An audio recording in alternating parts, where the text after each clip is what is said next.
Gente, enquanto nós vamos aqui preparando a exibição,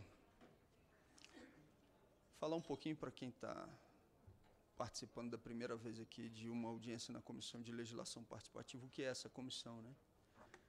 Ela, anos atrás, foi idealizada, criada, proposta pela deputada Luísa Erundina, e o objetivo da CLP é receber da sociedade civil organizada propostas de audiência pública, projetos de lei, propostas de emenda à Constituição, convocação de ministro de Estado, tudo aquilo que um mandato parlamentar tem como prerrogativa fazer, a CLP pode fazer através de iniciativa popular.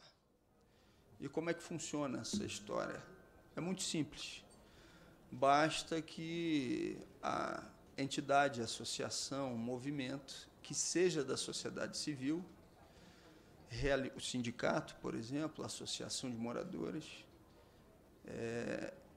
mande para a CLP a demonstração de que existe algum documento que demonstre a sua existência, acompanhado da ata onde ficou deliberado aquela proposta que está sendo apresentada. Então, se você quer, por exemplo, propor um projeto de lei, isso chega à Comissão de Legislação Participativa como uma sugestão. E a própria entidade ou movimento tem o direito de fazer a defesa da sua proposição aqui. Vai fazer com que um parlamentar seja o relator dessa sugestão e, aprovada, ela começa a tramitar. Trabalhamos que seja com prioridade na tramitação da casa. Essa é uma das comissões mais, não digo rejeitadas, mas menosprezadas, principalmente pelo campo da direita, porque ela acabou se transformando ao longo do tempo em uma trincheira de resistência na articulação com movimentos sociais e com parlamentares da esquerda, que se fazem muito presentes nessa comissão, apesar de ter a proporcionalidade que possa ser composta por todos os partidos políticos. Mas esse foi um movimento, não digo natural, né? Mas foi um movimento que aconteceu ao longo do tempo. Ao mesmo tempo, a CLP ela tem a possibilidade de trazer temas para discussão que estão tramitando em outras comissões e que, muitas vezes, o debate ele é interditado ou dificultado. Aqui a gente, por exemplo, eu estou, nesse momento, no exercício da presidência da comissão, e nos debates que eu tenho a possibilidade de presidir, menos protocolo e mais escuta. Ou seja, quem estiver presente numa audiência que queira falar, para além dos expositores, e se a gente tiver tempo disponível para isso, a gente procura ampliar o debate ao máximo possível e procura também, nas nossas reuniões, procurar encaminhamentos, né, daquilo que ficar pactuado, para seguir na organização. Evidentemente, quando você apresenta um documentário ou quando você faz uma mesa de debate, isso por si só já está acumulando para a organização do que está sendo debatido.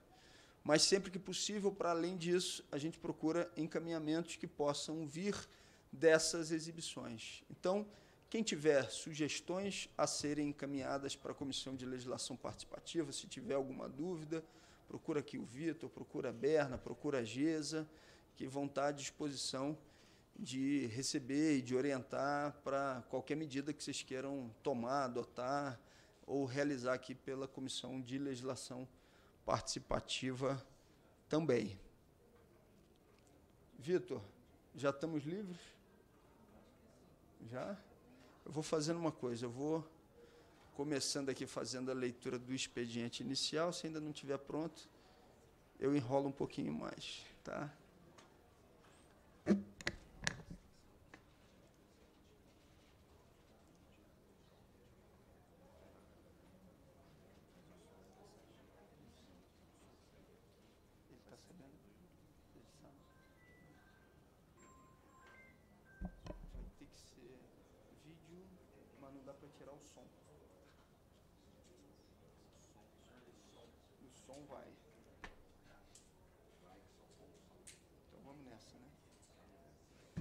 Senhoras e senhores, boa tarde. Declaro aberta a reunião da Comissão de Legislação Participativa destinada à projeção do documentário Desova, seguida do debate com os produtores do filme. Ressalto que a presente audiência decorre da aprovação de requerimento 1 de 2024, de minha autoria, aprovado por essa Comissão de Legislação Participativa. Eu quero agradecer a presença dos membros desse colegiado, dos convidados e de todos e todas que nos assistem. Informo que esse evento está sendo transmitido via internet e o vídeo pode ser acessado pela página da CLP no site da Câmara dos Deputados e pelo canal da Câmara dos Deputados no YouTube. A ideia é exibirmos o documentário e logo depois formamos a mesa, realizamos o debate. Pode ser? Então, podemos começar a exibição.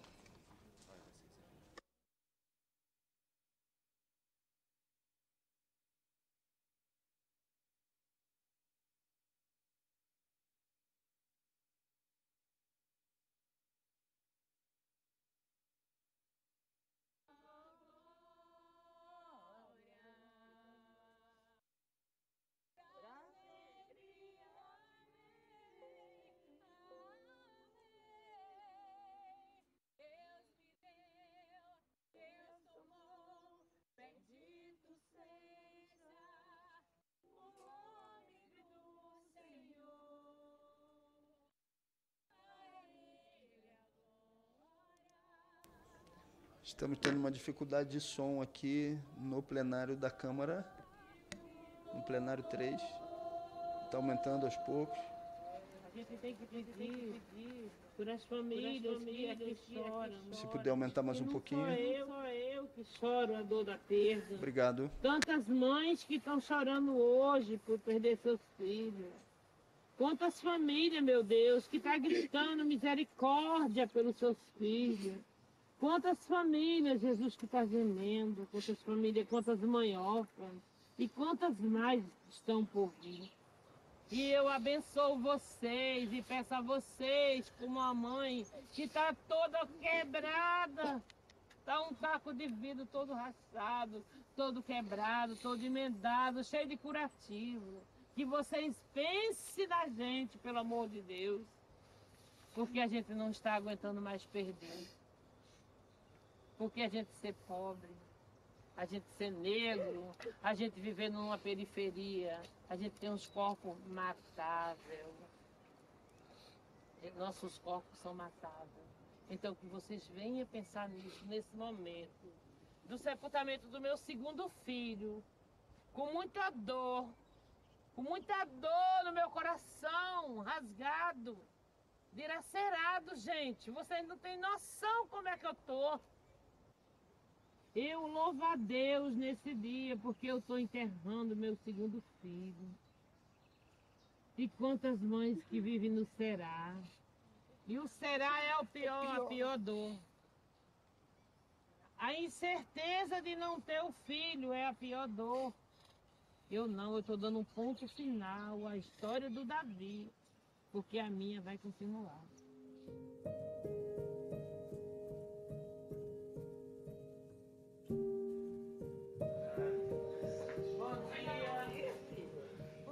Mas tudo bem? Agora tá. E se tu vem? Vai inspirar a gente. Depois nós vamos fazer uma... Eu vou pedir para vocês fecharem os olhos. Né? Fazer o que a gente fez da outra vez. Fecha os olhos. Respira. Inspira, puxa o ar pelo nariz e solta pela boca. Tranquilo. No seu tempo. Sentindo esse ar que entra. E o ar que sai.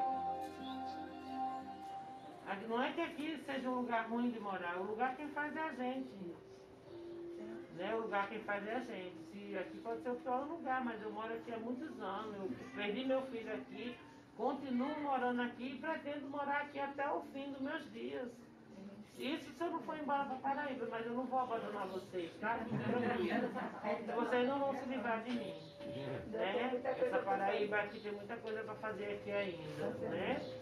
E desde que eu tiro meu tempo para estar abrindo esse espaço, para estar acolhendo vocês e para estar cuidando, Eu quero que esse cuidado seja múltiplo em cada um.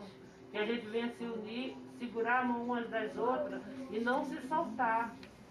Em relação a essa questão dos espaços onde você tem os desaparecimentos de corpos, desaparecimentos forçados de pessoas, a Baixada tem um histórico muito grande, a longo prazo, de, por exemplo, alguns grandes cemitérios, que a gente chama, né, clandestinos. E um desses grandes cemitérios são os rios. Eles são muito utilizados para se jogar corpos amarrados com pedras. Tem um histórico desse uso, né? Então, os três grandes, né, o Rio Iguaçu, o Rio Sarapuí e o Rio Guandu, que é o maior deles, eles são muito utilizados nisso, mas também tem rios menores, que são também transformados, digamos, são grandes cemitérios aquáticos, né? Tudo usado debaixo d'água, e esses corpos se decompõem, você não tem investigação. Tem histórias muito antigas de corpos que paravam aqui na área da SEDAI, de tratamento, antiga SEDAI, né, que foi privatizada.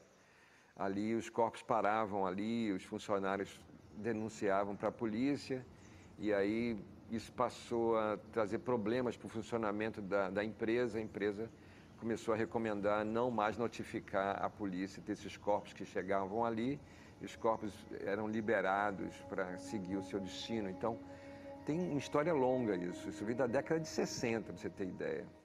Em 2018, eu conheci uma mãe que perdeu seu filho, que também era meu amigo, e nesse momento a gente se uniu, assim, uma força muito surreal que deu assim, pra gente estar junto. Foi muito difícil tudo que a gente passou, que foi a Jo.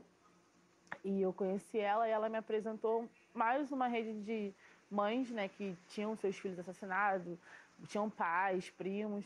E foi bom para mim porque ali a gente foi criando um laço um com o outro, e a força que dá, assim, você vê que a sua dor é grande, mas a do próximo também acaba sendo sua, assim, algo que é muito surreal.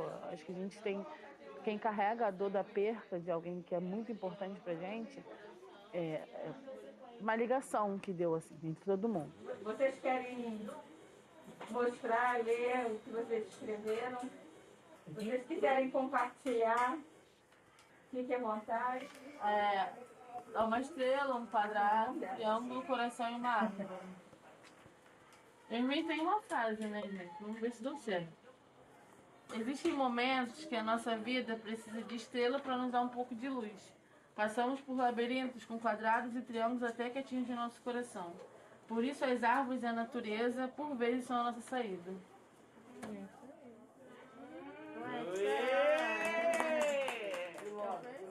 E depois da perda eu criei o coletivo dia 18 de outubro de 2018, sentada na minha varanda, chorando muito, eu criei o coletivo Filho nos Braços do Pai. E assim, veio assim na minha cabeça, deu um estalo assim, e eu falei, eu vou criar um grupo. E começamos a interagir mais, se acolher, porque uma mãe, quando ela perde um filho, ela fica órfã. E quando eu falo que eu fiquei órfã do meu filho, mas eu não me calei. Geralmente elas me procuram. Eu não procuro, elas me procuram porque elas sabem que eu também perdi e, entendeu? Eu sou a Jo, vai lá na Jo, tudo é lá na Jo. E eu estou ali pronta para escutar, pode ser a hora que for, o momento que for. E eu sempre convido a conversar, a escutar, porque a primeira escuta é que vai fazer com que eu faça um perfil. Eu traço um perfil daquela mãe, para onde eu devo encaminhar, o que eu devo fazer. Muitas das vezes eu cuido vamos dizer, de 50 mães, mas eu me sinto sozinha. Que a minha mãe mora na Paraíba.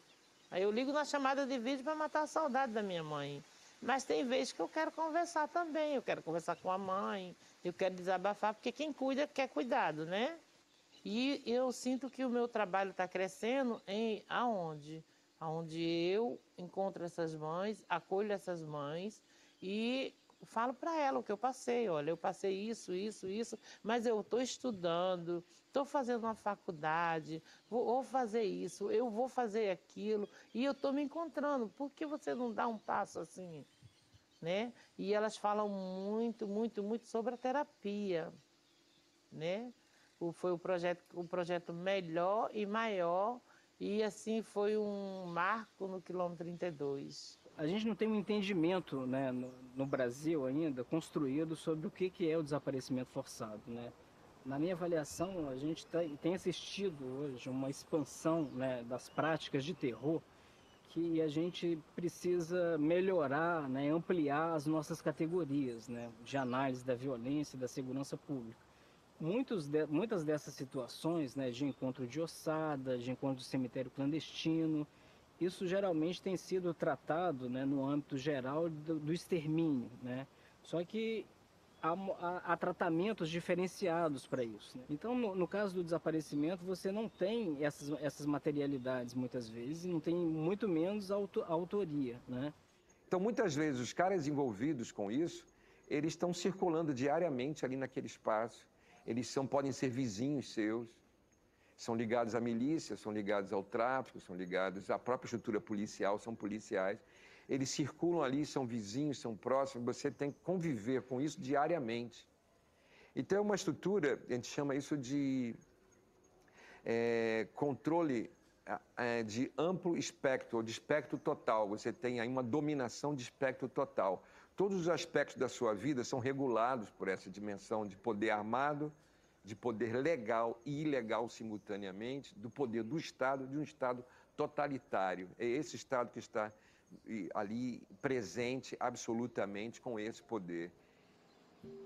Ele desapareceu dia 15/5/2015. Saiu de casa para trabalhar e desapareceu.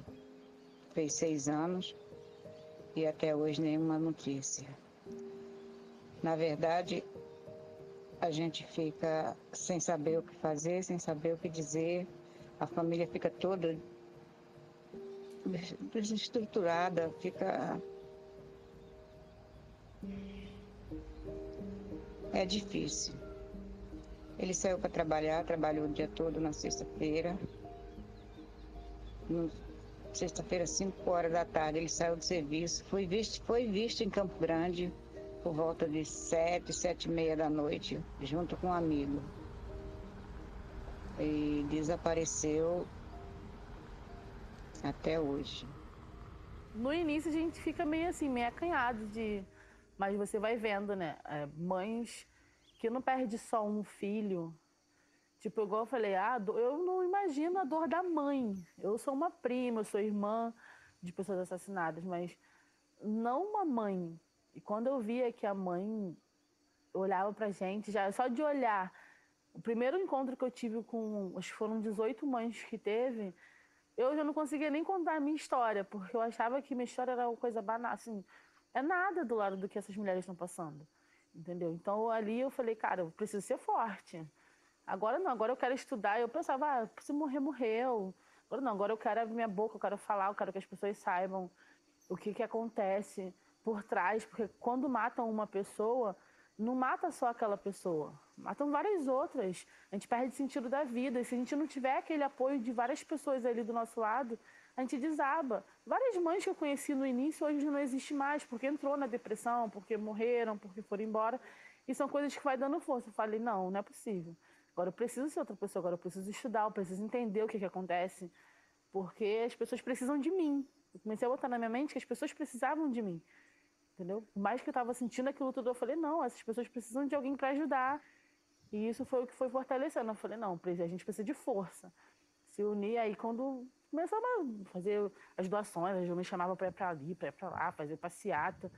Aí vai fortalecendo, vai criando uma força dentro da gente que é sobrenatural. Eu falei, não, eu sinto dor, eu sinto falta, mas ali eu falei, não é eu que estou sentindo dor. Eu preciso ajudar quem está sentindo. E ali eu fui segurando a mão daqui, outra de lá, e depois teve outras matanças e tal. E eu fui falando, não, calma aí, eu não sou fraca igual eu pensei que eu era. entendeu? Eu botei na minha mente uma força que eu não tinha, que ali eu falei, não, calma aí. Foram 4 pessoas do meu convívio que tiraram de uma hora para outra, aquelas mães estão desesperadas. Eu já passei por um desespero. Hoje eu não preciso mais passar, já sei o que aconteceu, já sei, já passou, então agora... E fui criando essa força dessa vez. Dessa vez foi onde eu dei um passo, eu falei, não, eu quero estudar, eu quero entender o que acontece depois disso. Porque não acredito que fique impune essa situação assim. Por mais que fique, né, mas... Quem leva muito adiante essas investigações geralmente são os próprios familiares, né? Inclusive porque quando eles buscam, né, uma delegacia para fazer o registro, geralmente eles se deparam com uma negativa, né? Embora existam procedimentos e portarias e resoluções oficiais determinando que uma delegacia é obrigada, né, a registrar o caso. Um outro problema chave nesse sentido é a questão do trabalho forense, né, nesse sentido, e da própria concepção de trabalho forense, que precisa ser ampliada, né? No caso do México, por exemplo, que eu acho que é um caso que o Brasil tem muito a aprender, né, com o México, pela gravidade da situação do México, que os próprios familiares, os coletivos foram criando protocolos de busca, de registro, de documentação, né?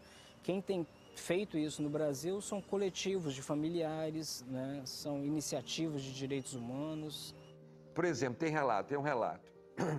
Um corpo desaparece após confrontos com policiais numa determinada comunidade, no caso, quilômetro 32. A família sabe que rolou esses confrontos, está em busca desse rapaz, mas não o encontra. A comunidade toda é avisada porque as parentes começam a avisar, as redes sociais funcionam para avisar entre eles. De repente, o corpo é encontrado, ele está lá no rio, nesse rio que é utilizado direto como cemitério clandestino para desova de corpos, né? Jogar os corpos lá. E aí, essa população que acha o corpo, essas pessoas lá da comunidade que acham o corpo lá, eles não vão avisar a família, não vão fazer isso, eles não são loucos, né? Eles não vão avisar a polícia, mais loucos ainda seriam se fizesse isso, porque a polícia está envolvida nisso tudo. O que eles vão fazer? Eles vão retirar o corpo dos galhos lá, dos troncos que ele ficou preso, para o corpo seguir. Por que eles vão fazer isso? Porque eles têm sanidade mental. Eles sabem que se eles fizerem alguma coisa, eles vão ocupar o lugar daquele cara que está lá no rio. Eles vão ser mais um corpo. Então, há toda uma estrutura, né, a gente pode falar assim, né? Há uma dimensão de ensinamento, há uma pedagogia, digamos assim, dessa estrutura de poder que vai dizer, se você fizer alguma coisa contra mim, você está lascado, você não tem como reagir ao meu poder, ele é muito superior ao seu. Todos me protegem, a polícia me protege, a lei me protege, a justiça me protege, todos me protegem, eu estou numa estrutura do Estado, o Estado é a minha dimensão de maior poder, e você é insignificante perto de mim. Então, se eu fosse você, não faria nada. Se você fizer, você vai sofrer essas consequências. Essa estrutura toda está montada e ela controla esses espaços territoriais para obter ganho eleitoral, ganho político, aqui é muito usado para isso, ganho econômico, porque as milícias, o tráfico montam seus negócios para ganhar muito dinheiro, e essa grana vai também para a estrutura política, vai financiar a estrutura política, mas é ganho, muita grana em ganhos econômicos, e é um ganho de controle territorial, de controle absoluto da vida dessas pessoas. Então, é um jogo, você nunca vai saber se aquele garoto, aquela menina, aquele menino, aqueles 3 jovens desaparecem em função de que dimensão levou o desaparecimento. Você fica no limbo, você não sabe. E essa dimensão de limbo, de insegurança, de ausência absoluta de informação, ela fortalece cada vez mais essas estruturas. Então, você nunca vai saber.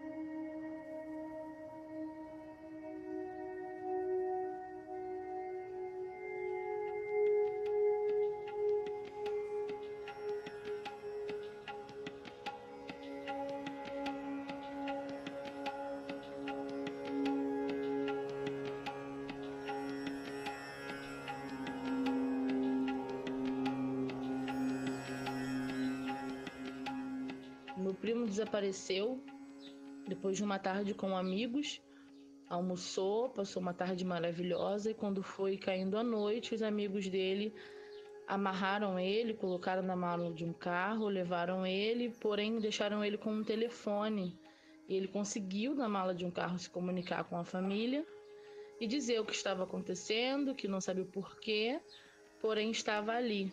Se despediu da família dele e foi embora. E até hoje ninguém nunca mais achou o corpo dele.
A fé, ela não é só aquilo no que eu acredito que terá solução, né? A fé também é aquilo que sustenta alguém que sabe que não tem solução. O desaparecimento pode ser um imponderável, assim como a morte, mas ele será retraduzido nesse contexto das religiosidades como algo a ser vivido como é, não como algo a ser vivido com uma ilusão, né? E a fé não é só se vamos encontrar, a fé é também se não encontrarmos, como faremos, como seguiremos, como procederemos. Por isso, essa dinâmica da ancestralidade é tão importante para nós, porque ela não diz só de onde viemos e para onde vamos, ela também nos traz o conhecimento e a capacidade que aquelas outras pessoas tiveram para enfrentar esses mesmos problemas. A fé, ela tem a cura. Ela tem a cura do nosso interior, ela tem a cura no nosso emocional, ela tem a cura do nosso bem-estar, ela tem a cura de nós, de uma forma sobrenatural, saber lidar com aquilo que eu gostaria que acontecesse, mas não está acontecendo, ou não aconteceu. Mesmo que eu não tenha o corpo para devolver à terra, eu tenho sua memória, sua história, sua presença, sua dimensão ancestral que segue comigo, né? Daí, quando mães ou pessoas que vêm dizer, bom, como fazer... essa mesma questão está colocada para nós de que é necessário lembrar dessa ancestralidade e trazer dessa ancestralidade as respostas para aquelas questões que não se apresentam da mesma forma para todo mundo. O que mata não é a morte. A morte é só uma palavra, 5 letras. O que mata é a saudade, a impunidade, entendeu? A falta de confiança que a gente tem no Estado. É isso. Isso aí é o que mata a gente. E desde aquele dia ele não morreu. Quem morreu foi eu. Foi quando eu falei para você que eu ressurgi das cinzas. Assim, todo dia eu vou driblando. Um dia de cada vez. É um dia de cada vez. E ele me move a fazer isso. Deus, primeiramente, e meu filho. Eu sei que meu filho está sempre comigo. Essas pessoas não têm a quem recorrer, elas vivem nesse sofrimento constante, permanente, sem resposta. Elas têm que constituir elas mesmas uma resposta para tudo isso, em termos de subjetividade, em termos de luta existencial, pessoal, para sobreviverem, para se organizarem frente a tudo isso e apresentarem uma resposta que dê sentido para a vida delas. Então elas carregam uma energia dentro delas absurda. Eu vejo nelas elas são um clarão no meio da escuridão. Eu me emociono, meu. Eu me emociono. Porra, não tem como falar isso, cara. É foda. É foda. Elas são um holofote. Você olha para essas pessoas e fala, pô, como é que uma mulher dessa, frágil, destruída, massacrada, triturada. Como é que ela sobrevive, cara? Tu olha para aquilo e fala, pô, quem é essa pessoa que está diante de mim? Aí eu olho para elas, eu vou lá, eu abraço, né? Falo com elas. Elas são o quê? Elas são para mim uma dimensão que eu não sei o que é. Elas me ajudam, né? Eu olho e eu vivo em função dessas pessoas também. Eu as conheço. Então, no fundo, a gente tem uma dimensão, uma energia que consome essas pessoas, que destrói essas pessoas, mas transformam elas em outra coisa. Elas são outra coisa. Elas têm em si mesmo uma luz própria. Elas se constituem como uma energia própria. Elas conseguiram. Eu quero ajudá-las nisso. Eu quero que elas consigam, que elas permaneçam. Muitas vão adoecer, vão morrer, não vão conseguir. A gente mesmo está fazendo um trabalho lá, vocês acompanham, né? De mulheres que, a partir da arte-terapia, tentam construir uma outra linguagem. Uma linguagem que elas acessem dimensões de si mesmas que possam fortalecê-las nesse esforço subjetivo de existirem e de se constituírem como resposta. Meu desenho lindo, maravilhoso. Como eu enxerguei aqui, enxerguei um coração, a palavra amor e uns elos que eu não sei de onde eu tirei da minha cabeça, mas eu enxerguei isso. E a minha frase é: o meu coração está sempre cercado pelo elo que é a minha família e cheio de amor. Não, isso aí não. Falar eu sou boa nas falas, mas no desenho, meu Deus, ainda mais de olho fechado. Nunca aconteceu. Eu vou começar a treinar isso aí, gente. Eu gostei. Eu também gostei. Muito Vou bom. treinar isso quando eu estiver aborrecida lá em casa, com a minha mãe lá. Vou fazer isso. Muito bom. É, porque minha mãe é uma pessoa que faz todo mundo rir. Porém, ela não é de rir muito. E ali eu vi que ela brincou, ela sente falta, ela fala até hoje. Ah, podia ter de novo. Eu gostei, é muito legal. Porque a gente interagiu e, tipo, a professora era uma pessoa, né? Que não era professora, né? Mas ela era uma pessoa maravilhosa, ela passava paz pra gente, sabe? Ela sabia conversar. Porque precisa-se disso, tudo um cuidado. É todo um cuidado, a forma de falar. Para fazer as pessoas ter vontade de se abrir, ela é muito necessária.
Chamar aqui para fazer parte da mesa com a gente Adriano Moreira de Araújo, diretor do Fórum Grita Baixada, Josiane Martins de Lima Ferreira, mãe de vítimas da violência de Estado, fundadora e diretora da ONG Filhos nos Braços do Pai, Nalaine Mendonça Pinto, socióloga e professora associada da Universidade Federal Rural do Rio de Janeiro, José Cláudio Souza Alves, sociólogo e professor titular da Universidade Federal Rural do Rio de Janeiro.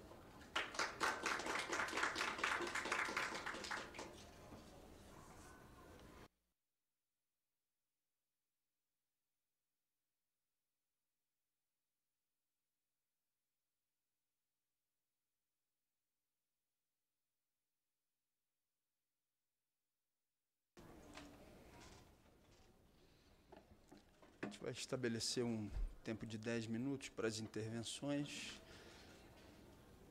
esperando que não inicie a ordem do dia e a gente possa continuar, se tiver algum debate, alguma vontade de outra pessoa que esteja presente também de se manifestar. Então, começo passando a palavra para o diretor do Fórum Grita Baixada, Adriano Moreira de Araújo.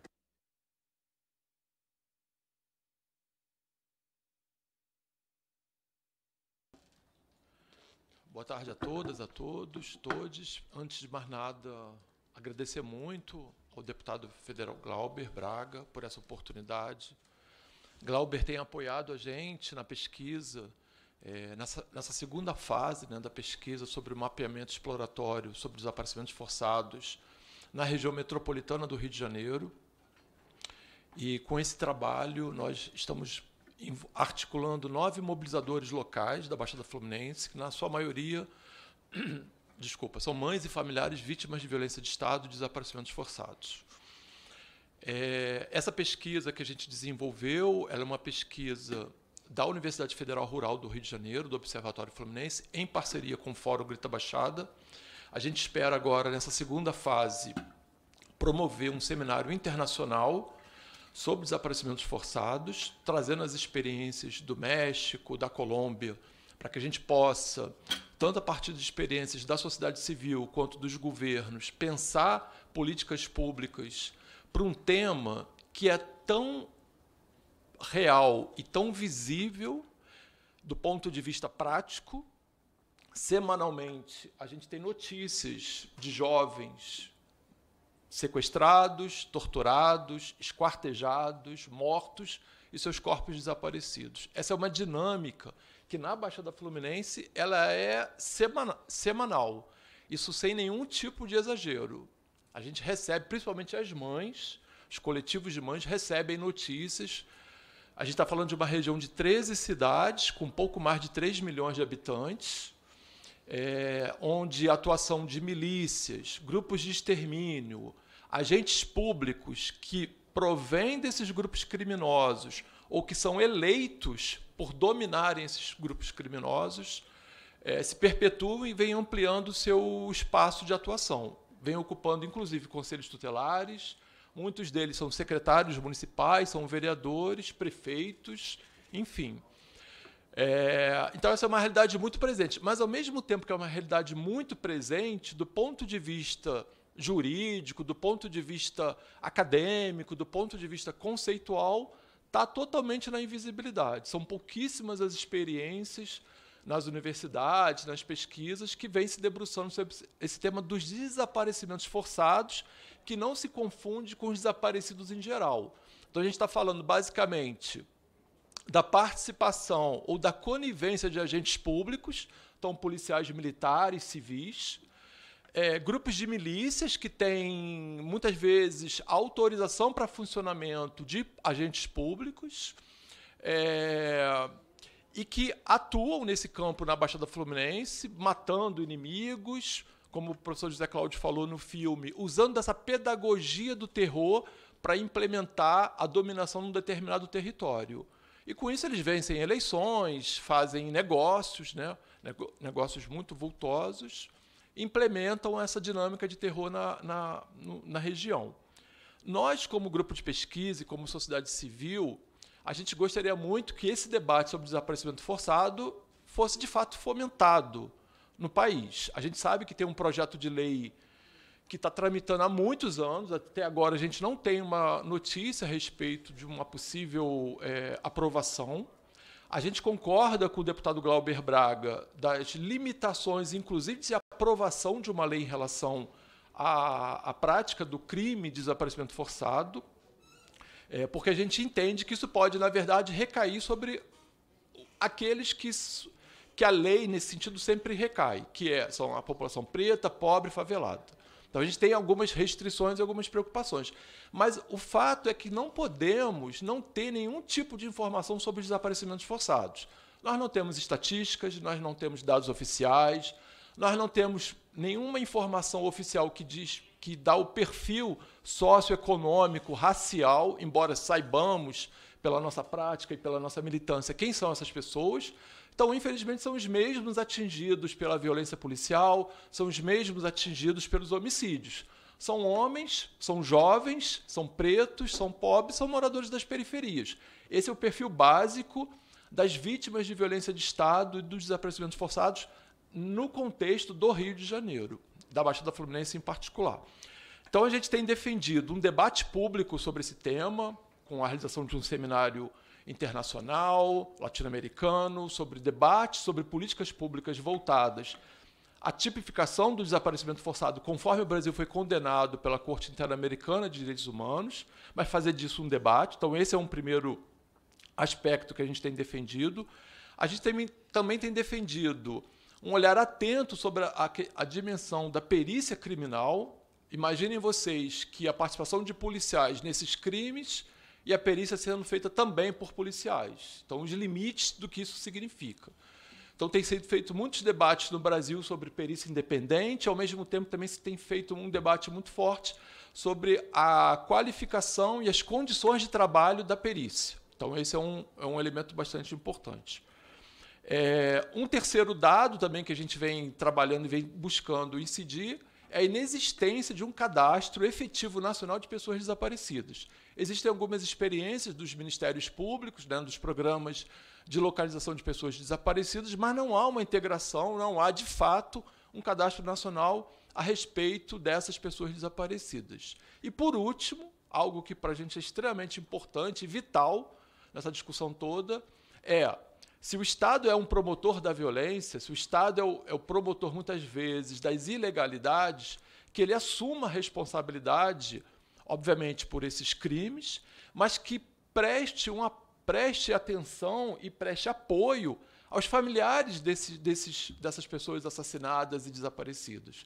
Como o filme deixa muito claro, e a Jo está aqui, que não vai nos deixar desvirtuar desse tema, essas mães morrem junto com seus filhos desaparecidos, essas mães adoecem, essas mães entram em depressão, né? Então, vocês imaginem, enfim, criarem um filho, uma filha e ficar esperando na janela da sua casa quando esse filho, essa filha voltará, né? Filha, marido, enfim, primo, sobrinho, tio. Então, desenvolver políticas de atenção psicossocial e apoio também jurídico a essas mães, envolvendo o SUS, envolvendo SUAS, é de fundamental importância. Lá na Baixada Fluminense, a gente está tentando fazer uma experiência de pensar uma política municipal de atendimento psicossocial, mas isso, obviamente, é obrigação do governo federal, dos estados, né, de a gente pensar uma política nacional de atendimento psicossocial a mães e familiares de vítimas de violência. Porque essas famílias ficam desamparadas, ficam destroçadas, e, como o filme deixa muito claro, não há apoio do Estado brasileiro em relação a essas famílias. Então, é um pouco assim do ponto de vista da sociedade civil, da qual eu represento, que está nessa parceria com a universidade, algumas questões que eu acho importante que a gente pense, amadureça, promova esse debate e que, com esse encontro, a gente espera que ele possa também se difundir e, nas articulações com as universidades, centros de pesquisa e movimentos de sociedade civil, a gente possa avançar nesse debate. Muito obrigado. Muito obrigado, Adriano. Josiane.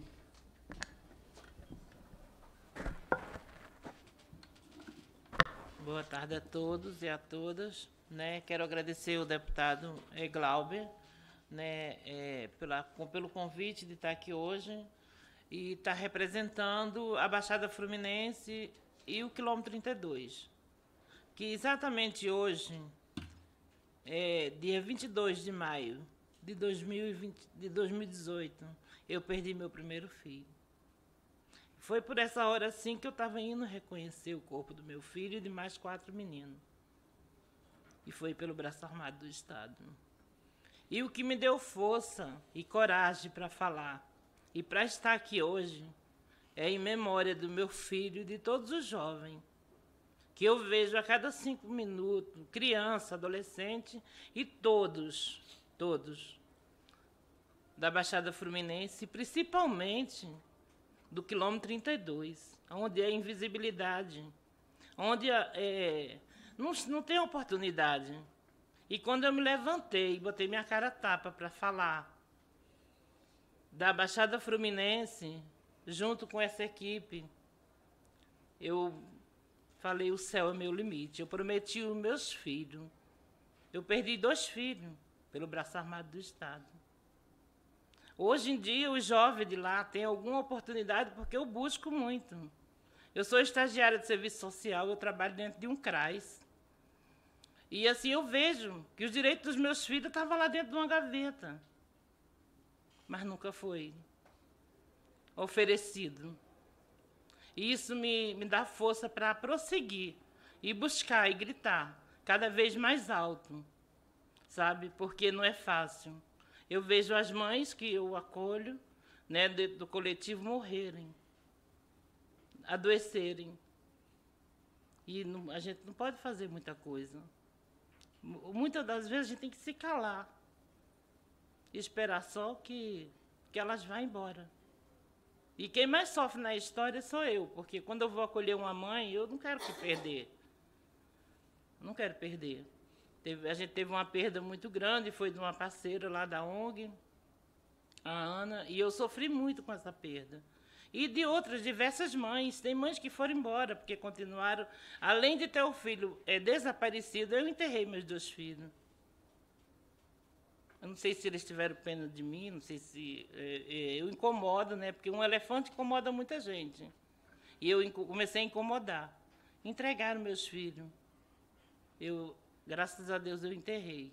Mas eu conheço várias mães que vive no Será e vive se perguntando cada dia e cada hora, esperando o filho entrar pela porta, mas sabendo que não vai entrar.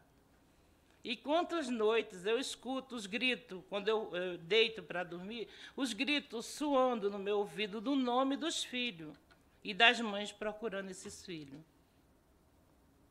E é adoecedor, é adoecedor. Eu tenho uma terapeuta, eu tenho uma psicóloga que eu faço terapia toda semana, mesmo que eu trabalhe num CRAS, né, gente? E trabalhar num CRAS não é fácil, eu acho que é coisa de louco. Mas, assim, essa força não veio de mim, essa força veio dos meus filhos e de Deus. Porque se não fosse isso, eu não estaria aqui. E hoje estar aqui falando, para mim é um grande avanço, é uma vitória muito grande. Porque eu pensei que eu ia morrer junto com meus filhos. E eu só tenho a agradecer o Fórum Grita Baixada, o Adriano, o professor Zé Cláudio, que ele me deu muita força, ele segurou na minha mão e a gente foi muito além do que a gente esperava, né, investigar, porque nós mesmos que investigamos as mortes dos nossos filhos. Porque não podemos pedir para outras pessoas fazer isso, senão a gente morre. E eu não quero morrer agora, né? Eu quero lutar pelas crianças e pelos adolescentes, principalmente pelas 5 netas que eu tenho. Cada uma que eu olho, a minha caçulinha tem 8 meses. E eu falo, Maria Alice, você me dá força para me continuar. Porque todo dia uma mãe, ela morre um pouquinho. Mas quando ela pensa no futuro daquelas crianças, daquelas crianças órfãs, daquele jovem, sabe, que está morrendo, que está desaparecendo, ela caminha, mas dá mais um passo. E é por aí que a gente vai, todos os dias, vibrando, né, a própria sorte e a própria vida. É isso. Desde já eu agradeço muito por estar aqui.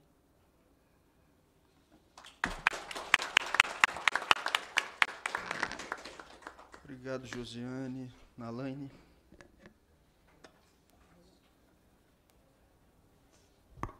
Boa tarde a todos, todas e todes. Queria muito agradecer o mandato do deputado Glauber pelo convite, né, de estarmos aqui e o cuidado em organizar essa audiência com um tema tão relevante e, ao mesmo tempo, tão encoberto, né? Mas a importância de realizarmos esse momento aqui, essa audiência, para discutirmos esse tema e problematizarmos com a sociedade como um todo, ainda mais aqui em Brasília, né, na capital. Agradecer a presença de todos que nós convidamos e estão aqui conosco. Eu vou apresentar em linhas gerais, então, o que foi o nosso projeto, para que todos conheçam, um projeto de extensão e de pesquisa, que vinculou a Universidade Federal Rural do Rio de Janeiro com o Fórum Grita Baixada. Esse projeto de pesquisa e extensão, ele produziu o livro, o relatório e o filme que os senhores e as senhoras acabaram de assistir. O relatório já está disponível em e-book, nós também já estamos enviando, grande parte dos colegas aqui que desejam receber, nós estamos enviando. Ele é fruto, então, esse projeto, de uma emenda parlamentar que começou lá em 2020 com o deputado Marcelo Freixo, em 2023 com o apoio do deputado Glauber Braga, e esse ano mais um apoio que recebemos do pastor Henrique Vieira, deputado Henrique Vieira, em 2024. Nosso primeiro grande desafio era realizar uma pesquisa, né, de um objeto que tem existência, né, na realidade social, mas nós não temos registros oficiais, nós não temos dados sobre desaparecimentos forçados, nós não temos aonde buscar essas informações, e nosso primeiro desafio era esse: como construir uma metodologia para visibilizar o tema, para visibilizar o debate sem informações oficiais. Então, o nosso desafio era metodológico, e quem depois puder ler vai entender um pouco essa complexidade. Nós fomos buscar aí quais os caminhos e métodos poderiam nos auxiliar. Então, nosso primeiro passo foi um levantamento bibliográfico, né, o estado da arte, né, quem já publicou, quais teses, quais publicações. O próprio Fábio Araújo, que vocês viram aqui, fez uma belíssima tese de doutorado sobre o tema. Buscamos os tratados internacionais, as convenções internacionais que tratam do assunto. Grande parte da bibliografia no Brasil trata do desaparecimento político, né, desaparecimentos forçados, mas ligado à ditadura que nós vivemos no nosso Brasil, no nosso país. Enfim, fizemos esse primeiro mapeamento.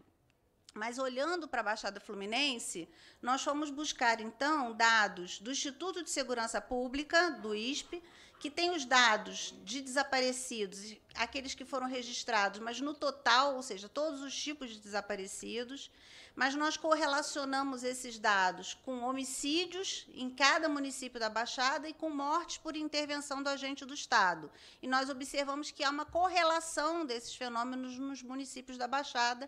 Aqueles com maior incidência de homicídios, também é a maior incidência de mortes por intervenção do agente do Estado e também é a maior incidência de desaparecimento. Ou seja, é possível que nós tenhamos a hipótese dessas correlações a partir da dinâmica criminal desses municípios. Buscamos também os dados do Disque Denúncia, que é um órgão da sociedade civil no Rio de Janeiro, que nos ofereceu, a partir de um pedido, dados dos últimos 5 anos, e com muitos relatos detalhados sobre desaparecimentos, cemitérios clandestinos, encontros de ossadas. Buscamos, através de redes sociais, um mapeamento em Facebook e jornais da Baixada Fluminense. Então, de modo geral, o banco de dados que nós trabalhamos foi esse. Além disso, também fizemos o trabalho de extensão com arte-terapia, que vocês conheceram um pouco mais através do filme, e a importância, né, de um projeto de extensão que pensasse não só a pesquisa, mas o acolhimento, né, a importância do afeto, da troca, do acolhimento e da escuta, como o deputado bem colocou aqui. A importância de escutar familiares, mães, sobre essa experiência tão dolorosa do desaparecimento de seu familiar. Por fim, fizemos também uma série de recomendações para a política pública, porque nós acreditamos que, né, o projeto também tem que pautar o debate em diferentes caminhos, e aí apontamos alguns caminhos para pensar a política pública no âmbito nacional e local. Vou apresentar os aspectos gerais dos nossos achados aqui, junto com depois o nosso colega, o professor José Cláudio, vai apresentar também. Primeiro deles eu já apontei, né, a importância de nós pensarmos a dinâmica criminal dessas cidades da Baixada Fluminense ligada ao tráfico de drogas, às milícias no plural, porque são muitas as milícias, os grupos milicianos, as mortes por intervenção do agente do Estado, então policiais que se envolvem com a corrupção, com grupos de extermínio, a contravenção que também existe e também produz mortes nesses territórios, e políticos também que são envolvidos, né? Muitos políticos, vereadores, enfim, deputados. Os senhores bem viram recentemente o caso da vereadora Marielle Franco. Enfim, pensar, então, a correlação desses dados de desaparecimentos a partir da dinâmica criminal da Baixada.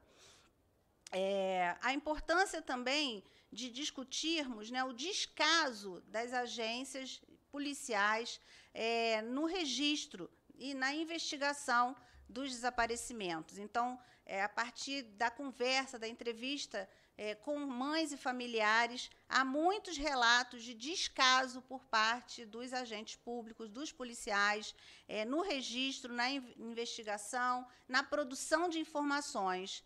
E elas relatam, e a Jo já citou aqui, o quanto é importante para elas a investigação e o quanto elas mobilizam vizinhos, familiares na investigação pelo completo descaso do Estado na investigação e na perícia. Então, são as mães e familiares que sozinhas vão buscar as linhas de investigação, as hipóteses, e, em muitos casos, encontrar pelo menos um relato do que ocorreu, né?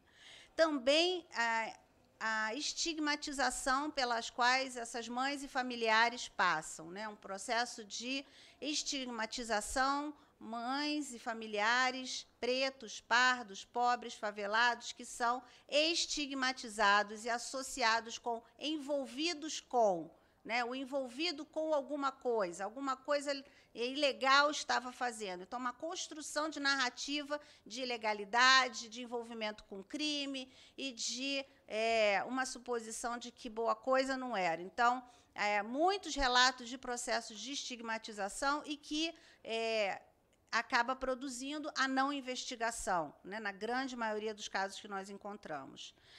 Por fim, queria chamar a atenção para a importância dos dados do Disque Denúncia, que nos permitiram entender as técnicas e os modos de fazer desaparecer esses corpos, né? Como são as metodologias do terror, do desaparecimento, do desfazimento desses corpos. E aí os dados do Disque são muito detalhados, as pessoas ligam para falar sobre isso. Então, vou apontar aqui alguns elementos, né? O elemento água, o rio, desfazer o corpo na água, cisternas, rios, a bacia hidrográfica da Baixada Fluminense é muito grande, com rios muito extensos. O rio Guandu, que abastece toda a metrópole do Rio de Janeiro, passa na Baixada Fluminense, grande parte. Então, desaparecimento pela água, pelo rio, pelas cisternas, né? Um modo de desaparecimento. Outro é o fogo, a carbonização dos corpos, né? São os 4 elementos, na verdade. Então, o fogo, corpos carbonizados, relatos de carros pegando fogo com corpos dentro, corpos queimados em pneus, que lá no Rio se chamam micro-ondas, né? Que bota dentro do pneu e aí pega fogo junto com o pneu. As valas clandestinas, a terra, desfazer o corpo através das valas clandestinas, essa forma de enterro sem nenhum tipo de ritual, né, é uma forma de esquartejamento, de eliminar esse corpo pelas valas clandestinas. E o cheiro, as pessoas relatam o cheiro do corpo apodrecendo, um carro com cheiro ruim, um local, um terreno baldio fedendo a corpos. Então, há muita dimensão do cheiro ruim que as pessoas relatam e vão ligar para o Disque Denúncia para falar sobre isso, né? Tem corpos naquele lugar, naquela casa abandonada, naquele carro abandonado, naquele terreno baldio. Então, são muitas formas de destruir esses corpos e eles também relatam, as pessoas que ligam, e falando quais são os grupos criminosos, né? Então, é a milícia tal, é a milícia do fulano de tal, é o grupo criminoso tal. Então, eles falam nomes, locais, territórios, grupos. Então, qual a dinâmica das organizações que dominam cada território estão ali descritas, né? Nós também agora estamos iniciando um projeto de mapeamento dessas valas clandestinas, né? Nós identificamos que são muitas e estamos georreferenciando essas valas clandestinas e identificando as inúmeras formas de relatar esses locais. Enfim, é um pouco do que nós encontramos na nossa pesquisa, com muitas dimensões e complexidades, para chamar a atenção quanto é um tema relevante, complexo, com muitas dimensões para serem investigadas. O Brasil, ele é assignatário da Convenção Internacional para a Proteção às Pessoas contra o Desaparecimento Forçado. Há um decreto presidencial assinado pela presidenta Dilma em 2016, que ratificou essa convenção internacional. Entretanto, nós não temos ainda a tipificação do desaparecimento forçado no Código Penal, por isso não há registros oficiais, e quando conversamos com as polícias, é isso que elas nos respondem, né? Então, não há corpo, não há crime, não há registro, nós não temos esse dado, portanto, essa é a complexidade do tema que nós estamos falando aqui hoje, né? Um tema que existe, está na nossa realidade, está na Baixada Fluminense, está na vida de familiares, mas nós não temos ainda dados concretos e possibilidades de enfrentamento. Então, cabe hoje aqui nós estamos aqui incentivando a importância de tratarmos como um tema relevante para que tenhamos políticas públicas, um debate público e o enfrentamento desse tema de uma forma mais contundente. Obrigada. Obrigado, Nalaine. Zé Cláudio. Agradecer, Glauber, né, parceria com a gente, esse trabalho, essa equipe que está com a gente aqui, Jô, Adriano, Nalaine. Para nós, assim, o que nós vivemos são os ecos de uma estrutura já muito antiga. A ditadura empresarial militar trouxe esse eco chega até nós, é isso que nós vivemos hoje. Se naquele primeiro momento a gente se deparou com os que lutaram, que resistiram à ditadura e sofreram as primeiras consequências disso, aqueles que tentaram, de alguma forma, se confrontar, essa estrutura que a ditadura monta dos grupos de extermínio, inicialmente é uma estrutura para controlar grupos armados ou grupos clandestinos ou qualquer oposição à ditadura. Mas, logo em seguida, a ditadura percebeu que isso era uma vantagem absoluta em relação a todo o mundo político daquela época. O que nós vivemos hoje com milícia, grupos de extermínio, a própria estrutura dos grupos armados, né, do tráfico, toda essa montagem por dentro do Estado, por dentro da estrutura de segurança pública, isso foi percebido lá. 60 anos atrás, eles viram, não é só para controlar grupos de oposição, isso aqui é uma estrutura de controle e de poder absoluto para nós. Isso é muito importante. Isso foi gerado assim. Quando eles chegam no poder aqui no Planalto, no Congresso, seja onde for, os que representam essa estrutura hoje, eles chegam baseados nisso. Essa é a base deles, é uma base muito forte. Esse ano, por exemplo, é um ano eleitoral, né? Então, os municípios da Baixada todos estão se movimentando em torno desses votos. E esses votos não são votos municipais, são votos que vão chegar aqui. Essa é a escala inicial da política nacional, é a escala municipal. E, então, essa disputa local por esses votos ela é determinante. Ela é que vai determinar daqui a 2 anos quem vai estar aqui no Congresso, quem vai estar na Presidência da República. Esse é o jogo nacional. Quando você tem, então, grupos como esse que a gente está falando, atuando dessa forma, na ponta, significa uma estrutura de poder muito sofisticada, muito elaborada. Eles vão controlar mesmo, não tem como você... Se você deixa um grupo armado 10, 20, 30 anos num lugar, o que você vai esperar daquele lugar? Você se associar a um grupo armado dá status. Aquelas pessoas hoje, elas são vistas como benfeitores da comunidade. Eles são prestigiados por aquela população. Você resolve problemas pessoais seus. Se você tiver conflitos, você resolve problemas de dinheiro, você resolve problemas de projeção política, desafetos, qualquer coisa que você queira resolver. O seu lazer é controlado por eles. Eles vão te dar casa, água, luz, gás, gatonete, enfim. Eles constroem uma estrutura urbana que eles vão controlar. Veio agora o relatório do assassinato da Marielle, né? Aparece lá, aí o pessoal fala, foi disputa de terra. Não é só a terra é a primeira entrada, é a primeira porta. Ali eles vão estabelecer uma estrutura urbana controlada por eles. Isso é muita grana, isso é muito poder, isso é muito controle político. Então, não é à toa que essa máquina ela funciona, ela é perfeita, né? Ela vem crescendo no Brasil. E mesmo os grupos de esquerda, que a gente conhece formalmente, eles se aproximam dessa estrutura. Eles vão se beneficiar. Só você pensar, recentemente isso ocorreu. Você tem aí ministérios do primeiro escalão que eu estou falando do governo, vinculado a essa estrutura. Isso aconteceu no Brasil recentemente. Então, não é uma coisa simples. Aí você vê governo do Estado do Rio de Janeiro, né? O atual governador. toda uma relação com essa base toda colocada. Aí você vê Operação Escudo, Operação Verão, São Paulo, 85 mortos. Você olha para isso e fala, mas não há nenhuma resposta mais efetiva contra esse projeto. Ele se implanta, ele tem muita força e ele ganha voto em cima disso. Então, matar e sumir pessoas dá voto, galera. Dá muito voto, dá muito dinheiro, dá muito poder. Ou seja, deu certo. A nossa pergunta é, a gente fala assim, não, mas a democracia não deu certo. A democracia deu certo dessa forma como ela está dando no Brasil. Ela funciona para determinados grupos, ela deu certo, ela funciona. Quem se apoia nessa estrutura? Esses grupos que a gente está falando aqui, eles fazem parte disso. Aí nós tivemos agora não, tem um mês e pouco, um aluno da universidade foi assassinado lá, em Seropédica, no confronto entre duas facções milicianas. Matam esse garoto lá.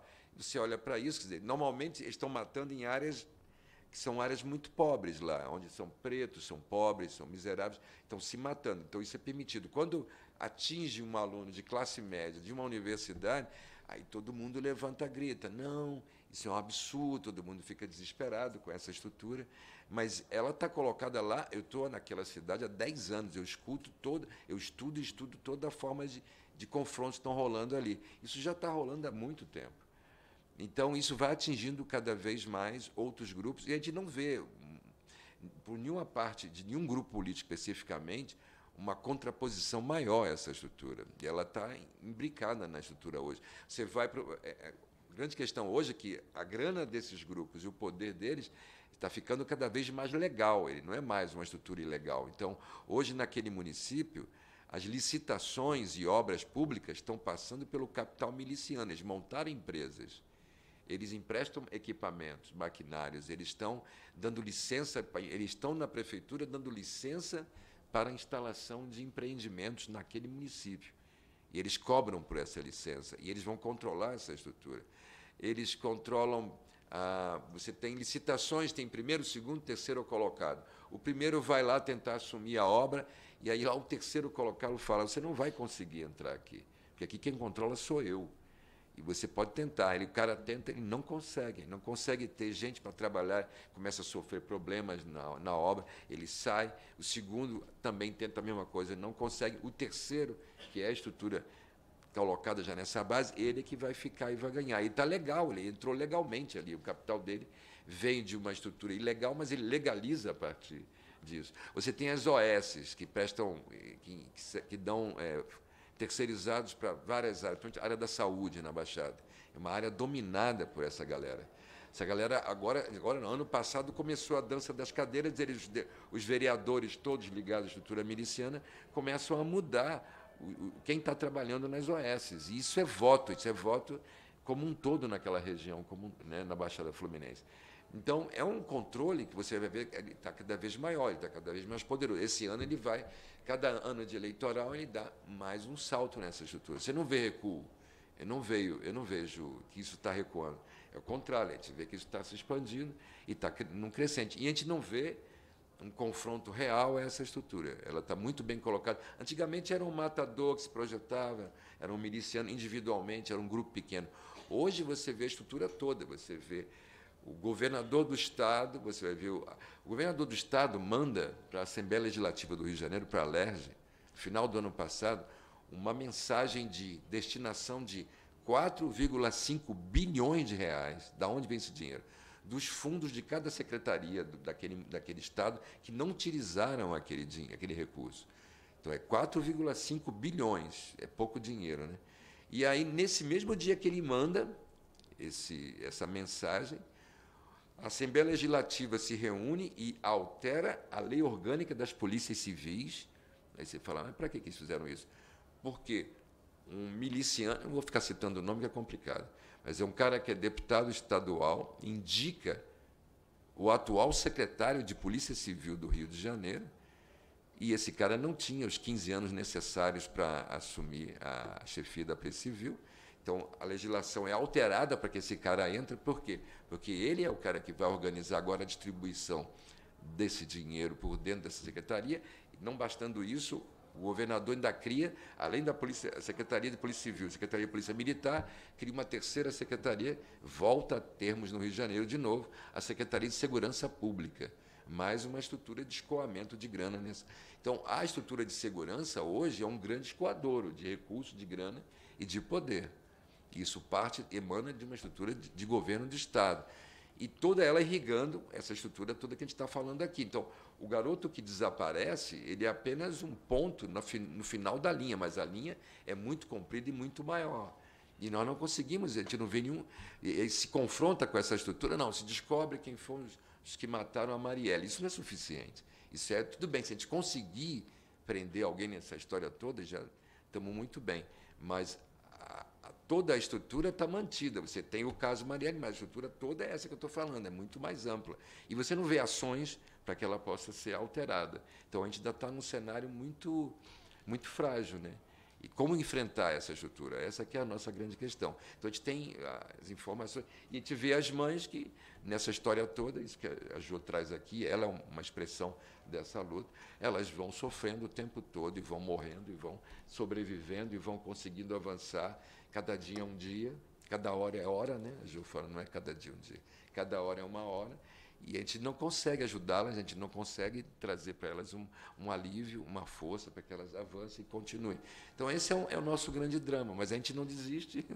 A gente agradece Glauber por estar aqui, a gente está na universidade, a gente está lutando por uma outra instituição. As universidades estão em greve, vocês sabem, vamos entrar em greve amanhã, nesse bolo todo, a nossa demorou muito, e a esperança é que nós tenhamos recursos para poder continuar a pesquisa, continuar avançando, para continuar interpretando essa realidade que a gente vive lá na Baixada.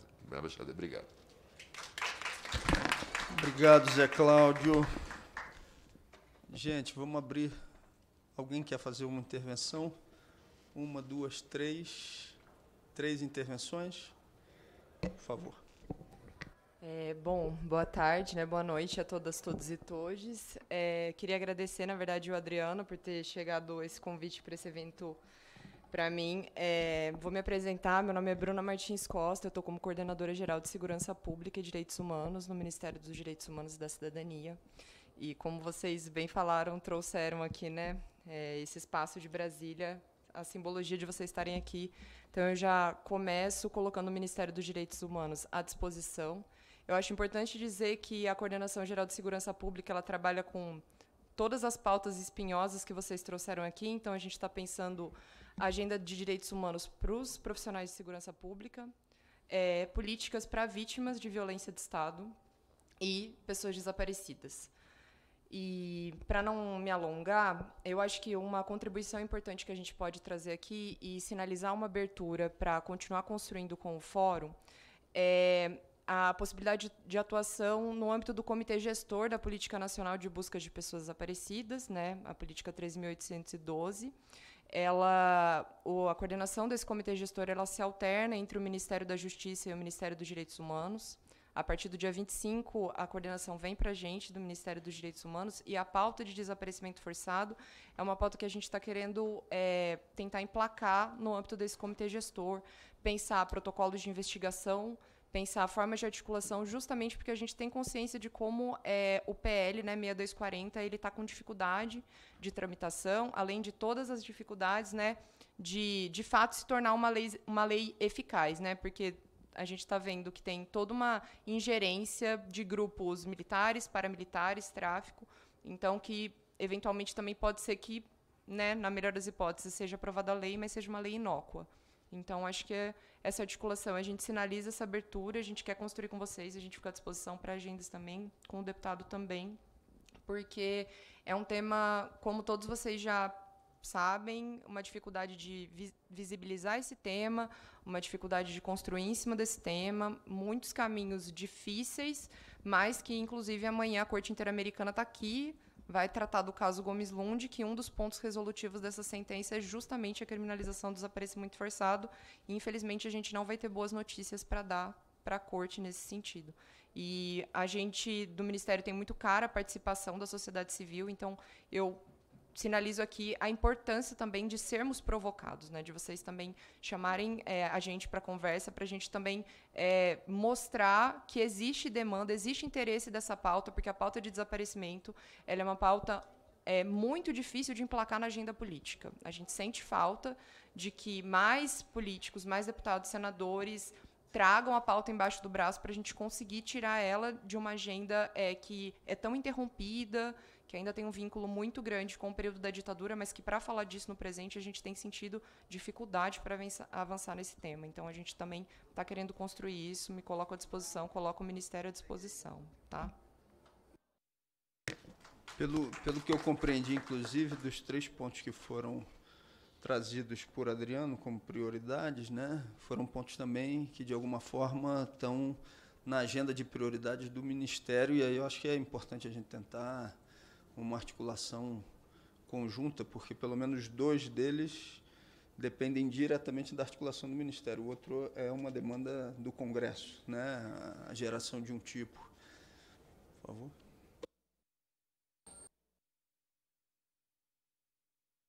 Ok.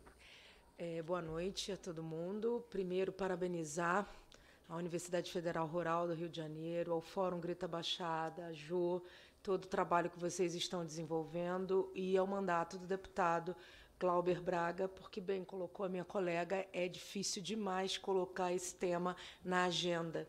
E, em razão disso, e falando a partir da Universidade de Brasília, sou professora do Departamento de Sociologia, meu nome é Aide, e fui chamada pela Secretaria Nacional de Juventude da Secretaria-Geral da Presidência para ajudar a construir o diagnóstico que está subsidiando o Plano Nacional Juventude Negra Viva. E é justamente nesse plano, e o nosso problema no Brasil não é ter diagnóstico, a gente até tem bastante, a gente resolveu incluir como um dos capítulos o tema dos desaparecimentos forçados, porque não é possível falar no Brasil sobre a violência letal contra a juventude negra brasileira sem falar de desaparecimentos forçados. Então, sair da chave de que a gente vai construir políticas públicas somente pelas taxas de homicídios não é mais suficiente.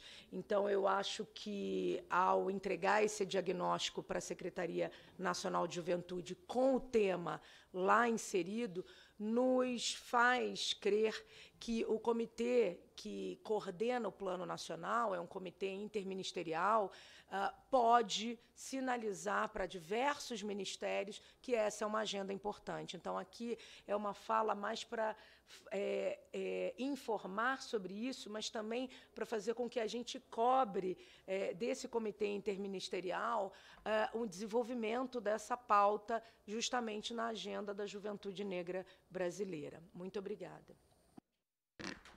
Maravilha, obrigado. Mais uma tarefa, então, para a gente poder trabalhar também em conjunto, por favor.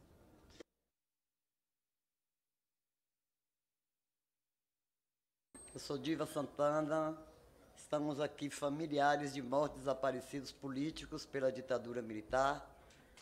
Estamos nesse período dessa semana com várias atividades aqui em Brasília, pela reedição da Comissão Especial sobre Mortos Desaparecidos Políticos, que foi extinta no governo passado, e pelo cumprimento das sentenças judiciais.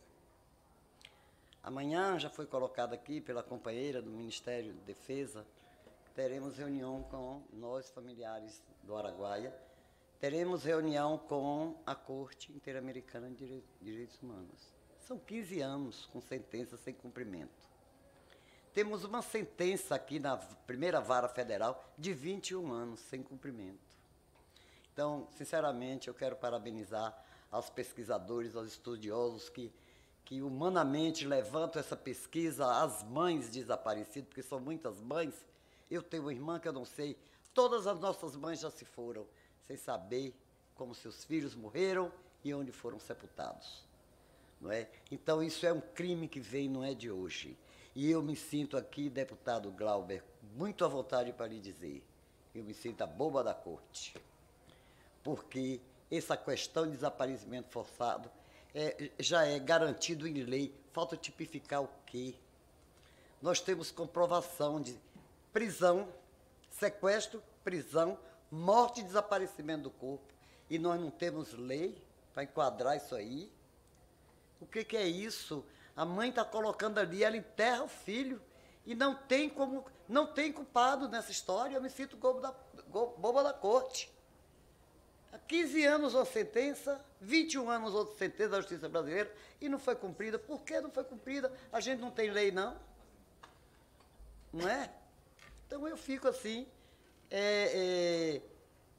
sei lá, participando das coisas, querendo lutar e lutando para que isso não aconteça mais, nem com os desaparecidos de ideias, nem os desaparecidos comuns, que são, na sua maioria, meninos pobres, de periferia e pretos. Eu sou de Salvador, uma cidade que chega a 90% de pessoas pretas. Então, é o que você vê nos jornais diariamente, é morte, são casas invadidas, de famílias inteiras, invadidas pelo Estado brasileiro, pela polícia. E aí a gente fica como? Você fala com um ministério, você fala com outro ministro, você fala com o juiz, você fala com o advogado, você fala com o Ministério Público, e né? Nós temos uma lei, deputado Glauber, a Lei 9140, que é uma lei legislativa, que está aí há 1 ano e pouco, sem comissão, que é a comissão que estudou recentemente e poderá vir avançar, dependendo desse legislativo, se alterar a lei, para que se entre na questão dos desaparecidos atuais, não é? Porque Marielle é um crime político, né? Então, essa comissão foi extinta. É a única lei que nós temos com uma comissão especificada para cumprimento dessas questões. Foi extinta e não é reeditada. Está aí a lei está aí na nuvem, né? Nós temos Ministério Público, que é o fiscal da lei. E aí? O que está fazendo mesmo? E quando eu digo que eu me sinto bobo da corte, é por isso, é porque a gente sabe que a gente tem leis para serem cumpridas e que não são cumpridas. E você fica assim, pouca explicação. Aí eu digo, é porque não querem fazer. Na hora que quer fazer, as coisas são feitas, viu, Adriano? Na hora que querem fazer, são feitas. Agora, quando não quer, falta tipificação da lei, tem um monte de adjetivos aí. Então, é isso, gente. Eu agradeço ao convite de Adriano, que a gente está aqui em várias atividades, que nos convidou para participar e dizer, viu, mãe, que nós estamos nessa luta. A gente não vai lhe abandonar também, porque também temos certeza que não seremos abandonados. Muito obrigada. Obrigado, Diva. A gente se soma também à sua revolta e gostaria de dar uma resposta que fosse melhor do que a que eu vou dar agora, mas o que a gente tem aqui que pode fazer em solidariedade a essa luta que vocês estão tocando é utilizar esse espaço também da Comissão de Legislação Participativa para que a gente possa estar repercutindo e sendo aliado dessa luta junto com vocês.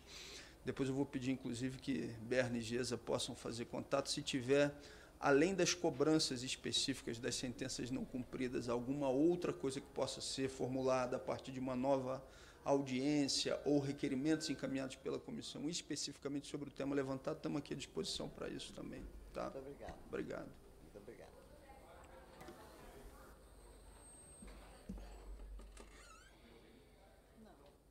Estão me ouvindo agora? Agora estão. Bom, deixa eu primeiro me apresentar. Meu nome é André Silva, sou do Conselho Federal de Biomedicina. E veja como são os acasos da vida. Eu vim aqui com um propósito e, de repente, eu percebi que eu poderia, talvez, contribuir de alguma forma, de acordo com a fala que o professor falou ali. Eu me senti provocado, porque na biomedicina nós temos um contingente muito grande de profissionais na área de perícia criminal, na área com bastante expertise, na área de biologia molecular, identificação forense, né? Eu, por exemplo, sou especialista em toxicologia forense, e eu acho que, se vocês quiserem nossa contribuição, acharem que pode ter algum valor, eu me comprometo a levar para o Conselho Federal da gente uma pauta para a gente tentar promover uma comissão, eu não sei qual vai ser o termo que a gente vai discutir lá, mas uma comissão para criar um núcleo de laboratórios para perícia criminal independente da polícia, Se vocês acharem que isso é pertinente, eu me comprometo com essa pauta lá no Conselho Federal de Biomedicina. E se a gente conseguir evoluir isso, a gente faz uma ação conjunta com as entidades que se julgarem interessadas nessa pauta. Seria isso. Valeu, André. Muito obrigado, viu? O espaço da comissão é para isso também, para que as organizações, movimentos, entidades possam ir se articulando com as manifestações que surgirem durante o nosso encontro. Te agradecemos também. A gente não tem novas inscrições feitas? Pois não. Bom, boa noite a todos e a todas. Meu nome é Simone Rodrigues, eu sou professora do Departamento de Direito da Universidade de Brasília, e eu só queria somar e ressaltar alguns pontos que foram ditos aqui, que nós estamos tentando organizar, até junto com o Ministério dos Direitos Humanos, um observatório dos desaparecimentos no Brasil. Porque a gente viu no final do documentário falando em 206, 203 desaparecimentos por ano, né? Mas isso é um número ínfimo. Não, por dia, perdão. É que é quase, né? Quase isso é um número... Isso é um número ínfimo, porque é um número levantado a partir de boletim de ocorrência. Mas a gente tem indígenas desaparecidos, a gente tem um número imenso de corpos não reclamados, de pessoas que não têm famílias, que nunca fizeram registro do seu desaparecimento. A gente tem uma série de grupos... mulheres que são mortas através de um feminicídio, que são desaparecidas e ninguém faz o registro do seu desaparecimento. E se a gente for cavando, esse buraco é muito maior do que o que a gente está falando aqui, que já é chocante. A partir da realidade da Baixada Fluminense, a gente já fica impactado. Imagina qual é a realidade do Brasil, nos outros estados, diante das suas peculiaridades. Cada estado tem as suas peculiaridades. Agora, a gente tem uma pauta invisível, deputado, e, por isso, parabéns pela iniciativa. É uma pauta invisível. Mas é uma pauta invisível também porque a gente não tem números, a gente não conhece como funciona. Por isso, o nosso esforço de... junto com todos os pesquisadores interessados nisso, no Rio de Janeiro, São Paulo, em Manaus, tentar criar um observatório. Né? Só que a gente não tem muito apoio para criar um observatório, porque eu acho que também não há uma vontade política de enxergar. Eu acho que passa por aí também. E aí agradeço o apoio, só de trazer o tema já é um apoio para nós. Porque se a gente começar a mostrar o tamanho desse problema, eu acho que é um problema social que impacta gerações, impacta grupos sociais, impacta diversos setores da sociedade e que tem que ter gente para levantar esses números, para buscar metodologias, para saber onde que acontece, porque toda vez que a gente fala em números, as pessoas ficam impactadas, né? 203 pessoas por dia é um número assim, impactante. Todo mundo que a gente fala fica assustado e que eu vou chutar aqui, meu instinto de pesquisadora, vou dizer que esse número vai chegar perto de 50% do que realmente ocorre no Brasil. Então, como não mobilizar a vontade política, a sociedade para essa pauta tão importante? Então, eu quero só colocar à disposição e buscar apoio de todos esses coletivos para que a gente tenha um observatório que possa trazer esses números, essas realidades, o perfil do desaparecido, quem desaparece no Brasil, como desaparece, em que circunstâncias, quais são os desdobramentos desse desaparecimento no Brasil. Eu acho que a gente vai ter aí um avanço importante para políticas públicas, um avanço importante para tantas famílias enlutadas, e não é um problema particular da família que está em luto, né, Jô? Não é um problema particular, é um problema social, é um problema da nossa sociedade. A gente tem que parar de lidar com o desaparecimento como se fosse um problema daquela família, como se fosse um problema daquela pequena comunidade. Não, é um problema nosso, né? É um problema do Brasil como um todo. Né? Vai muito além de um luto particular, é um luto social, né? E que eu acho que a gente precisa, antes de tudo isso, lutar contra a invisibilidade desse problema social. Eu só queria colocar isso. Obrigada. Muitíssimo obrigado. E depois, todas as intervenções que estão sendo feitas aqui estão sendo gravadas para a gente buscar encaminhamentos também. Meu nome é Lorena, eu sou irmã de Jana Moroni, desaparecida na guerrilha do Araguaia. Ela era estudante da UFRJ, estudante de biologia. E eu queria fazer uma correlação com as mães da Baixada, né? Porque minha mãe foi uma das precursoras na luta pela descoberta, né? do paradeiro, de todos os familiares, né? E, assim, praticamente tudo que a gente sabe a respeito da guerrilha do Araguaia, do que aconteceu com todas as pessoas lá, foi a partir da luta das mães, né? A Comissão da Verdade não trouxe nenhuma novidade, porque teria que buscar em arquivos cuja existência é negada até hoje, né? Então, assim, quando o professor José Cláudio fala de onde elas tiraram essa força, eu também não sei, mas elas tiraram e estão aqui com a gente hoje, né? E assim, embora minha formação seja psicólogo por formação, é engraçado, porque por mais que eu tenha estudado a questão do desaparecimento, né, tenha tentado racionalizar isso, eu sonhava que eu acordava e que minha irmã aparecia. Aí depois, como isso me trazia um sofrimento muito grande, eu passei a sonhar que eu acordava e que eu via que era um sonho, mas que, na verdade, eu estava sonhando, e que quando eu acordava daquele sonho, ela tinha aparecido, né? E aí, por fim, eu parei de lembrar dos meus sonhos, porque assim, né? Eu estou aqui, é um acontecimento que foi em 70 e tanto, mas é uma morte diária. Cada vez que a gente fala desse assunto, é como se estivesse morrendo de novo, né? Então, assim, vocês estão vendo que eu estou meio completamente emocionada, mas é isso que a gente vive até hoje, que eu acredito que é a mesma coisa que as mães desses jovens desaparecidos, eles passam diariamente. É isso. Obrigada e parabéns pelo seu mandato.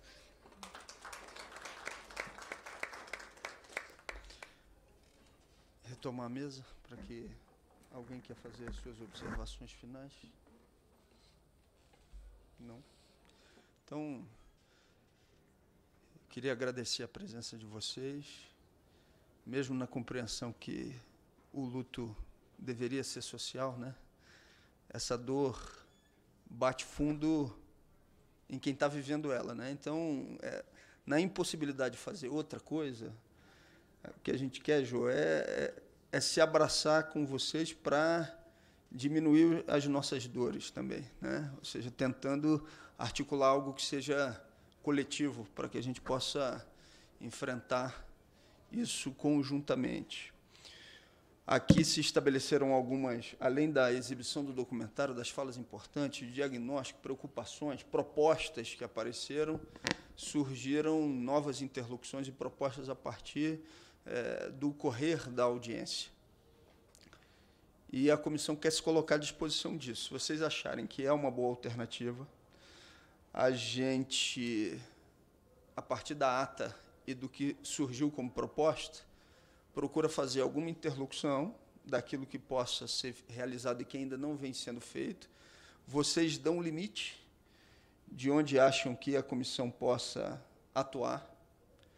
Uma das coisas que eu vinha pensando, quando a gente estava fazendo a discussão sobre a geração de estruturas públicas que possam facilitar a discussão e o estabelecimento de uma política mais efetiva em relação a desaparecimentos forçados, é a completa distorção que a gente tem hoje em relação ao orçamento para a realização dessas políticas, né? Assim, os nossos companheiros aqui, a nossa companheira, a nossa professora, generosamente agradeceram a colocação de uma emenda parlamentar para poder estar realizando esse estudo, esse trabalho. Mas a verdade é que isso é uma vergonha, né? Ou seja, é uma vergonha que uma política tão importante esteja dependente de uma emenda individual de um deputado, apesar da generosidade deles, e não como uma política que seja estruturada, onde hoje um deputado federal indica mais recurso do que Ministério da Esplanada, né?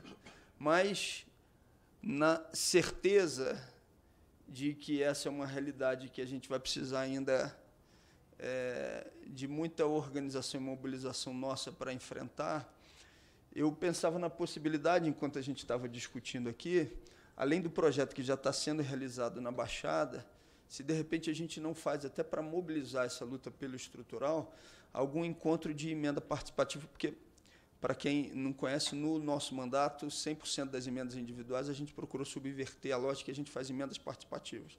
Plenárias públicas, onde as pessoas dão as ideias, votam, formam comitês de acompanhamento, e nessas plenárias a gente discute o estrutural. Não para dizer, olha, essa emenda ela está substituindo a luta do estrutural. Não, esse encontro está servindo para a gente mobilizar o estrutural, porque é uma vergonha que determinados projetos estejam dependentes de emendas de parlamentares, né? Então, a gente faz isso. De repente, a gente tentar estruturar também uma discussão de uma emenda participativa de caráter nacional, em que parte dessas preocupações que foram apresentadas possam estar sendo discutidas. Por exemplo, a questão do cadastro, ou outros pontos que possam estar pendentes e que precisam de dinheiro para poderem ser efetivados como política. Se vocês acharem que pode ser uma possibilidade, a gente faz as consultas depois, e um encontro como esse não precisa nem acontecer no Rio de Janeiro, a gente pode fazer em Brasília, pode fazer em outro lugar, pode fazer online, onde mais pessoas possam estar inseridas e participando também dessa discussão. Obrigado, mais uma vez, a cada um e a cada uma de vocês. Obrigado pela luta, principalmente daquelas que não se entregam e que mantêm com uma força de fato que a gente não sabe de onde vem essa luta ativa, de pé, e que aquilo que foi debatido, discutido e que serve como reflexão e como sofrimento, mas ao mesmo tempo como esperança no dia de hoje, sirva para que a gente tire esses encaminhamentos e para que a gente possa fazer com que eles sirvam para a gente seguir esse caminho e para que daqui a um ano a gente faça uma audiência nesse mesmo espaço com uma realidade que já possa ter avançado e que esse cenário que foi aqui descrito dramática e realisticamente pelo professor José Cláudio possa ser minorado, modificado e que a gente só não sinta essa realidade crescer, ao invés, pelo menos, da gente ter um indicativo que seja de uma realidade diferente. Evidentemente que